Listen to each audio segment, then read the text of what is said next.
Bienvenue sur Fleur d'Avocat. Je suis Lila-Louise Maréchaux et dans ce podcast, je vais à la rencontre des avocats bien dans leur robe. Au passage, Fleur d'Avocat, c'est aussi une newsletter que j'envoie chaque dimanche matin.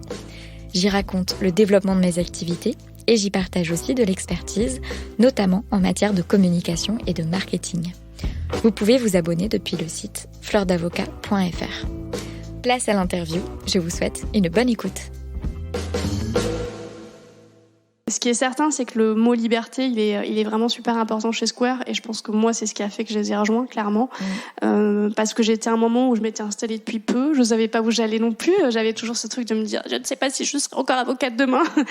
Mais en même temps, vu que ça commençait un tout petit peu à prendre forme, il y avait ce sujet aussi de droit des aidants qui me commençait à me motiver, je voyais aussi un sens à ce que j'allais faire après, j'avais envie de continuer dans cette voie, mais j'ai jamais eu envie de travailler toute seule. Enfin, moi, j'ai travaillé dans tous les cabinets où j'étais en équipe. En plus, le dernier, c'était pluridisciplinaire, donc j'ai travaillé avec plein de matières, etc. Donc j'avais pas vocation à rester seule non plus. Mais ce qui me faisait peur, c'était de rejoindre un cabinet où on allait me dire ce que j'allais faire, quoi. Où on allait me dire, même en étant associée, voilà le chiffre que tu vas devoir faire à la fin de l'année, pourquoi t'es pas venu bosser aujourd'hui ? Parce que dans la réalité, ça peut quand même se passer comme ça quand on devient associé. On peut être associé avec des objectifs de chiffres et on peut être associé sans clientèle propre et on peut, il peut se passer beaucoup de choses. Et ça, c'était pas quelque chose que j'étais prête à accepter du tout, de lâcher un peu de cette liberté-là, parce que je voyais bien que j'avais un tout petit chiffre à ce moment-là, qu'effectivement la matière que j'allais essayer de développer, elle était pas très vendeuse non plus, c'était pas le truc idéal pour faire du chiffre dès demain, quoi. Donc c'était pas ce dont j'avais envie. Et donc ce mot de liberté, ça m'interpellait. Et donc Square, en fait, donc maintenant ça va faire quelques mois que je les ai rejoints, c'est encore récent, mais quelques mois. Et vraiment, c'est un vrai cabinet. C'est pas juste une constellation, une réunion d'individus. Alors oui, c'est vrai, on a une vraie liberté dans le sens où les clients restent attachés à chaque associé, mais parce que le cabinet en lui-même considère qu'en fait c'est un leurre de croire que c'est le client du cabinet, quoi. Enfin, c'est vrai que moi je suis assez d'accord avec ça. Oui, sauf dans certaines pratiques très spécifiques. Oui.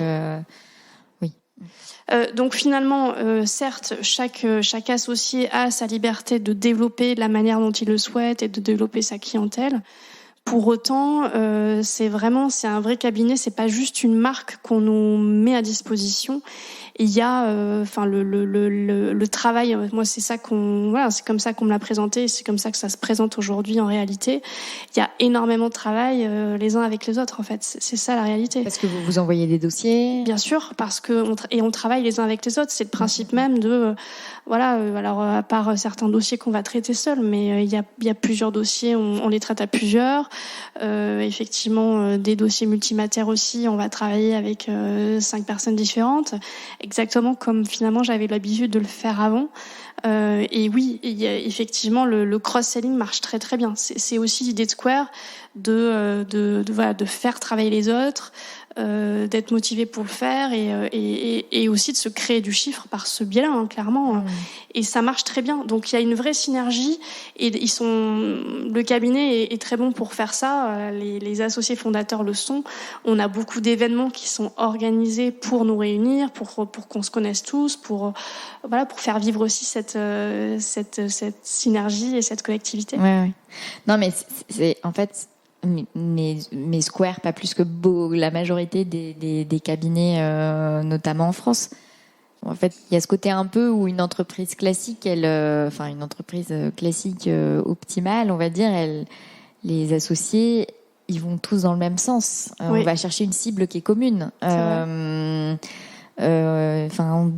Square définit les clients qu'il veut toucher et pour qui il veut travailler et en fait dans ce sens-là les personnes au sein de l'entreprise, donc dans un cabinet d'avocats, les associés et les collaborateurs travaillent tous en complémentarité pour ce type mais ça dépasse juste le fait de s'envoyer des dossiers qui entre guillemets peut aussi exister en dehors d'une association. Donc en tout cas, et puis je pense que ce qui caractérise, donc c'est ça que je voulais dire aussi, peut-être ce qu'on peut dire sur le cabinet, c'est qu'en gros, les associés partagent en fait les valeurs de Square. C'est vraiment important pour tous les associés que en fait on se retrouve sur ça, ce qui nous permet d'ailleurs de travailler ensemble les uns avec les autres en fait. Donc il y a évidemment sujet de liberté, mais aussi d'avoir envie de travailler les uns avec les autres, de pas forcément rester dans son coin en fait aussi. Je pense qu'il y a vraiment ça. Et de respect de la manière de travailler des autres, quoi, de pas forcément imposer, justement, comme on disait tout à l'heure, sa stratégie, sa manière de faire et son rythme aussi. Donc finalement, on arrive à trouver des personnes avec qui on a des affinités de travail et d'autres moins. Enfin, ça, c'est dans tous les cabinets. Ouais.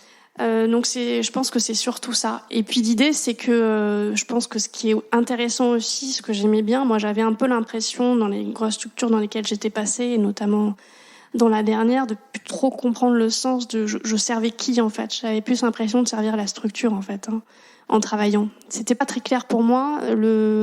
Même si à mon niveau j'avais une relation avec mes clients qui faisait que oui, je pense que j'arrivais à les satisfaire. Mais au final, on me demandait tellement d'objectifs, etc. J'avais l'impression que je servais uniquement la structure, le cabinet. Alors que là, le principe, c'est vraiment de mettre à disposition des moyens aux avocats pour servir le client, en fait, pour satisfaire le client et pas les objectifs du cabinet, parce que y en a pas, en fait. Il y a pas. En fait, c'est là où je maintiens du coup, on va dans la même direction. Voilà, oui, mais du coup, la même direction, c'est celle que, en fait, chacun fait un peu son truc. Enfin, c'est cette valeur de liberté et avec une volonté de, bien sûr, de travailler ensemble, de s'envoyer des dossiers, de tout ça, mais si je regarde ça avec un œil un petit peu plus, entre guillemets, managérial, c'est une structure, enfin, c'est une association et une notion d'entreprise qui est très légère, quoi. Enfin, on est, parce que, enfin, voilà, mais c'est ce qui pêche dans énormément de cabinets d'avocats. Enfin, ce qui pêche, enfin, si on prend cette définition-là de l'entreprise, dans énormément de cabinets d'avocats, il y a pas vraiment cette réflexion-là n'est pas vraiment menée et on est beaucoup enfin, les associations sont bien sûr, justifié par la mise en commun de moyens, par le fait de capter la valeur qu'on envoie à d'autres dans la complémentarité, puisque sinon ça part dans le chiffre d'affaires et la TVA et le truc et le machin qui font que voilà. Mais cette dynamique de voilà notre objectif comme entreprise, voilà où est-ce qu'on va, voilà quels sont nos services, voilà quels sont les clients pour lesquels on va travailler, et bien sûr on se met au service de nos clients parce que voilà, mais elle est différente, quoi. En fait, les moyens sont mis à disposition de l'entreprise pour aller atteindre ces clients-là. Chez Square, de ce que vous me dites, et comme c'est le cas de beaucoup d'autres cabinets d'avocats, il y a plus ce truc où on met des moyens à disposition des avocats qui ensuite vont faire leur vie. Presque. Enfin, vous voyez ce que je veux dire? Mais c'est pas, enfin, je dis ça, c'est pas une critique négative en tant que telle, c'est un regard sur la structuration d'une entreprise et le mode de fonctionnement et vous, ça vous convient et ça convient à vos associés et l'important, c'est que ce soit une forme d'association, enfin, une structure dans laquelle vous arrivez à développer ce que vous avez envie de développer et c'est tant mieux. Mais voilà, c'est une réflexion, quoi, que je trouve intéressante, en fait.